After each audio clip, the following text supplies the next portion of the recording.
patotoo mula sa aming buhay mag-asawa. Sana'y sa inyong pakikinig ay magsilbi itong munting inspirasyon sa inyong lahat. Ako po si Joanne Angeles, mas kilala sa tawag na Joanne. Isa akong ilang ng tahanan. May isa akong anak na babae at yun ay si Ikay. Si Ikay. May kayo yung picture? Wala pa. Yun. May kapatid din akong mas matanda pa sa akin. Patay na ang tatay ko since 2001. At ang nanay ko naman ay kasama ng kuya ko sa dati kong tirahan. Graduating student ako this coming 2013 sa kursong Hotel and Restaurant Services. At isa ako sa mga miyembro ng Covenant Cell Group. At ako naman po, si Father Abraham with many children. O mas kilala bilang Bam.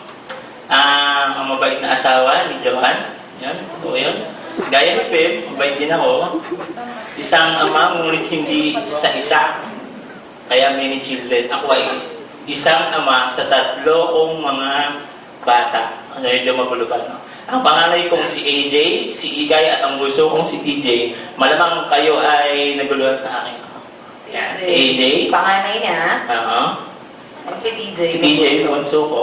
Siya, yung anak niya. Anak niya. Kung hindi ako nagkakamali, bali dito yung start naman namin. Story. Sa taong 1999, nang ako ay napasama sa isang ayun ako, medyo comedy tag, straight to matmong bayat gabay. Yun ay, yun ay sa The Best Cavite. Doon ko tinanggap muli si Jesus bilang aking tagapagligtas. Kasi pagkatapos ng camp sa Kaliraya, kung mga nakaalala, sino siya yung nakapunta sa camp Kaliraya? Di ba, Lu? Nawala ako sa simbahan. Pag malapit na ulit ang youth camp, lilitaw na naman ako. Yun ang puso sa akin nung ako'y binata pa. Nung araw na yon, excited ako kasi matagal din ng araw na ako'y makakapagbakasyon. Ngayon, habang maghihintay kaming umalis, may nakita kong cute na girl. Sabi ko sa sarili ko, Pasko siya. Hanggang sa nagkakilanlan na nalaman ko ang kanyang pangalan ay Joanne. Noong araw na yon, dahil yun ang aking unang pagkakataong mahiwalay sa papa ko ng ganong katagal, I think 3 days and 2 nights lang naman. Yun ay, ayaw ko talaga sumama. Oo, ayaw ko talaga sumama. Ngunit mapilit ang aking ama. Sabi niya sa akin, marami daw akong makikilala ng bagong kapatid at bagong kaibigan. At kanyang panalangin ay isang, sa aming pag-uwi ng aking kuya, magkaroon kami ng pagbabago sa aming buhay. Hindi nagtagalang habang kami ay nasa camp, madalas kami mag-usap ni Joanne, masiyahin at maganda pa siya noon. Sexy naman siya. Ano yung picture ko noon? Noon. Ganyan ako nung nakilala ko siya. Sumukha niya lang yung mga addict lang. Parang lumit-lumit lang sa'yo. Lumit-lumit lang sa'yo. Ginagin ka. Ayan, okay. Hanggang sa natanong ko sa ang kanyang edad. Jo, ilan taon ka na ba? 10 lang po ako, turning 11 years old. Oo, sabi ang bata mo pala! Yun ang aking naging reaksyon. Malaking babae si Joanne, hindi halatang bata siya dahil sa talos mature dahil na siyang mag-isip at manamit. Natapos ang camp, hinanap-hanap ko ang biroan namin ni Kuya Ba. Yun ang tawag ko sa kanya noon. Lumipas ang buwan at ang taon, tuwing linggo lang kami nagkikita. I consider him as my best friend sa mga lalaki. Gentleman, kengkoy, sweet, thoughtful, at makulit. Which is yun ang gusto ko sa isang lalaki, kung ako'y tatanungin. Nagsimula kami bilang magkaibigan. Na-miss ko pa ang mga girlfriends niya. Girlfriends talaga. Pogi ako. Madalas ako sumulat sa kanila ni Kuya Bem. Wala lang, may maisulat lang. Hanggang isang araw. And fast forward. Fast forward. November 10, 2002, nang nagtapat ako ng nararamdaman ko sa kanya. 2002, 13 years old po ako. Clarification. Sweet din siya. Malawang pangunawa sa ganung karakter ko. Sa ganung karakter ko. Siya nakilala. At syempre, Christian na siya. Akala ko mabibigo ako nung magtapat ako sa kanya sa ATM. ATM House of Noodles yun. Doon yun sa ATM ko pa idinig. At sabi niya, Sige, pag-iisipan ko kasi crush din kita. okay ko talaga. Naging girlfriend ko si Joanne sa edad niyang 30 years old. Ako naman ay 20 years old. 7 years gap. Akala ko katulad lang din siya ng mga nagiging GF ko. Kaso hindi naging seryoso siya sa akin. Ramdam ko ang pagmamahal niya sa tuwing magkakasama kami. Pero, Yun din ang isa sa malaking pagkakamaling nagawa ko. Hindi dahil sa pinili ko siyang mahalin. Ngunit pinili ko siyang mahalin sa hindi tamang panahon at tamang oras. Hindi ko sinunod ang gusto ng nanay ko para sa akin na pag-aral muna bago ako mag-boyfriend. Sinuway ko ang lahat ng yon alang-alang kay Bob. Sumali pa ako noon sa dance ministry, naging cell leader at active ako sa simbahan noon. Ngunit sa maling motibo. Ang motibong makita lang siya tuwing linggo. Sapat na yon upang matanggal ako sa dance ministry. Nawala ang cell group ko sa akin. At hanggang sa nalaman na nila Ate Ginger ang tungkol sa amin, doon ko naramdaman na maraming may ayaw sa aming relasyon. Bawal kami magkita, bawal mag-communication, bawal mag-text. ano na cellphone? Meron na ako noon, ikaw lang wala. Pero, nakikitext lang siya. Pero matigas ang ulo ko. Wala na akong pakialam sa sinasabi ng iba. Kahit alam kong kasalanan sa Diyos ang pagsuway sa aking magulang, patuloy ko pa din itong ginagawa. Nakikita kami ng hindi alam ng senator ko, o ni Kuya Ben, o ng nanay o kapatid ko, o nila Ate Ginger. Halos 2 years din kami on and off. Kasi isip ko noon, mahal ko siya at mahal niya ako. Kontento na ako doon, nagtitiwala na ako kahit hindi kami nagkikita ng madalas. Hanggang isang araw, Taong 2004, hindi ko inaasahan na magbubunga ang isang kasalanan na hindi ko ginusto. Nakabuntis ako ng babae habang kami pa ni Joanne. Mahal ko si Joanne, siya ang palagi kong panalangin sa Diyos. Ngunit gaya ng ibang kabataan, maloko at sira ulo din ako. Nakabuntis ako ng isang babae na hindi ko naman ganun kamahal. Hindi ko alam paano ko sasabihin kay Joanne yun. Isip ko, katapusan ko na at patuloy na siyang mawawala sa buhay ko. Pero, naggulat ako sa naging reaksyon niya nang sabihin ko ang nangyari. Tinanong niya ako kung mahal ko pa din ba siya. At sumagot ako, oo. At sinabi niya, sa akin? hanggat sinasabi mong mahal mo ako, dito pa rin ako para sa iyo. Tanggap kita at ang magiging anak mo. Pinapatawad na kita. Hindi ko akalain na tatanggap ako ni Joanne ng ganong kalagayan. Lumipas ang 3 buwan, may kakaibang naramdaman na din ako sa mga kilos ni Joanne. Natatakot ako pero at the same time excited. Hindi siya tinatnan sa tamang date na dapat ay nagkaroon siya hanggang sa Nakumpirma kong nagdadalang tao din ako. Sa edad ng 15 anyos, ako'y nabuntis na. Naging magulo ang isip ko at natakot akong sabihin sa ibang tao, lalo na sa aking ina at kapatid. Sa sobrang takot, nag-decide kami ni Bob na umalis. Magpakalayo-layo at mamuhay ng kabila. Magpakalayo-layo. Dinala niya ako sa Makati. Ang layo. Kasi sa akin, malayo na yun.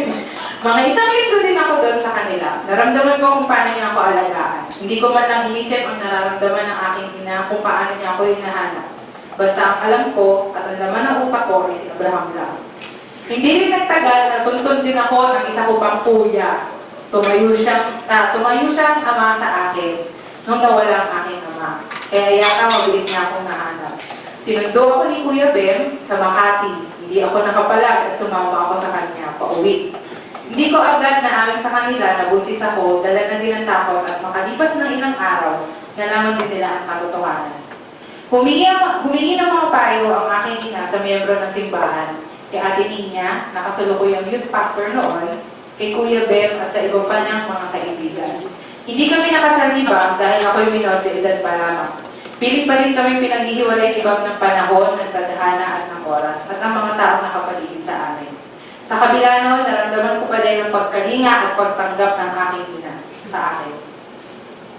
Ngunit ang pagtanggap sa akin ng ina ni Joanne, aking binanan ngayon, ay hindi ko agad nakamit. Halos lahat ng kamag-anak niya galit sa akin dahil sinira ko ang pinabukasang meron si Pae. Lalaki ang anak ko sa kanya.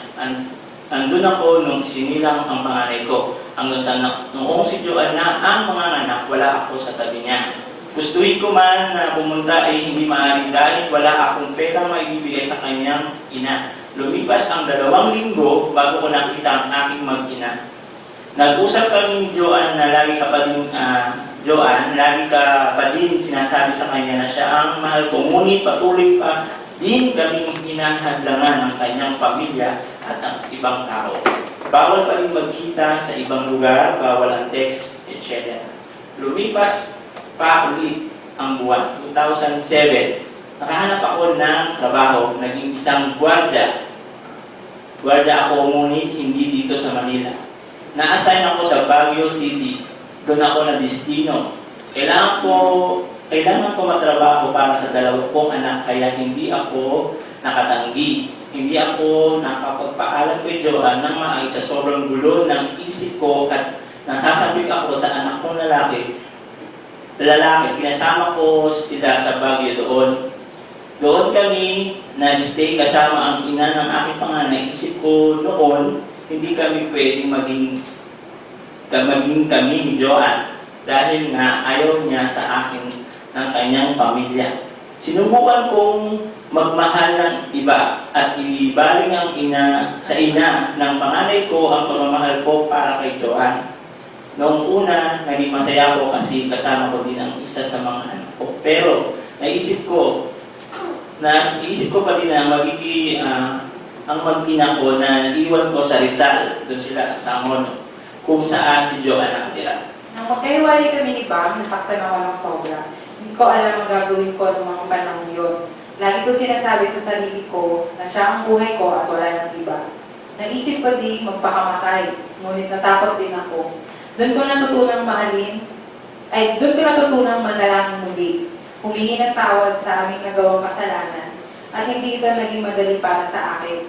Ang mga pangyayari, lalo na nalaman kong buntis ulit yung babaeng kinakasama ni Bam sa Baguio. Pero doon ko rin natutunang may anak pa rin akong umaasa sa akin. Minahal ko muli ang sarili ko, sinubukan kong ibalik ang tiwala ng nanay ko. Nagkaroon ng mga bagong kaibigan. In short, naging maayos ang buhay ko at ang relasyon namin ng aking ina. Minahal ko muli ang sarili at pinahalagan ko muli ito. At yan ay dahil sa tulong ng ating Panginoon. Hindi niya ako pinabayaan, pagkos sinamahan niya ako sa pinakamadilim na parte ng aking buhay. Isang umaga, gumising ako na si Joan ang nasa isip ko. October 2008, nagkaroon ako ng pagkakataon na bumaba ng Baguio at magpuntahan siya. Doon nagsimula bumalik ang pagmamahal ko sa kanya at ganoon din naman siya sa akin. Ngunit ito na nagpatong-patong ng aking nagawang kasalanan, magagalawan ng anak ko doon sa babae. Ngunit si Joan pa din ang gustong makasama habang buhay. Hindi naging madali sa amin ituwid ang mga pagkakamali. Mga pagkakamali kong nagawa. Iniwan ko ang babae na kasama ko sa Baguio ng halos 1 taon. Lumipas ang panahon, unti-unti namin inaayos si Joan ang kasalanan aming nagawa. Tinanggap niya ang aking 2 anak, inalagaan pa niya ito noong nagkaroon kami ng pagkakataong magkasama sa iisang bubong. Pinatawad niya ako sa lahat ng aking nagawa. Niligawan ko muli ang nanay ni Joan, binan ko na ngayon. Nagsimula muli ako ng panibagong tanim paaanihin. Pero sa likod ng mga nangyayari iyon, may mga bagay pa din kaming hirap harapin. Masasabi namin hindi kami kontento dahil ng mga oras na yun ay namumuhay pa din kami sa isang kasalanan. Ang magsama kami sa isang bubong na hindi pa kami kinakasal, isang kasalanan pa din sa mata ng Diyos. Ni manalangin kaming magkasama at magpasalamat sa Kanya ay hindi namin ginagawa. Pero hindi tumigil ang Diyos. Patuloy na kaming inaabot, ngunit kami ang lumalayo. Hanggang isang araw, nagkaroon muli kami ng komunikasyon ng aking tatay-tatayan na si Kuya Ben. Kada Sabado ay lagi niya akong niyayaya umatin na cell group. Walang palya, walang mintis, at walang mitis. Halos umiwas na nga ako sa kanya dahil lahat na yata ng dahilan na sabi ko na. Hanggang sa naubusan na ako ng sasabihin mo idadahilan. Sinubukan ko umatin ng cell group muli. Hindi ko pa noon makasama si Bam dahil hindi nag-uugma ang schedule niya bilang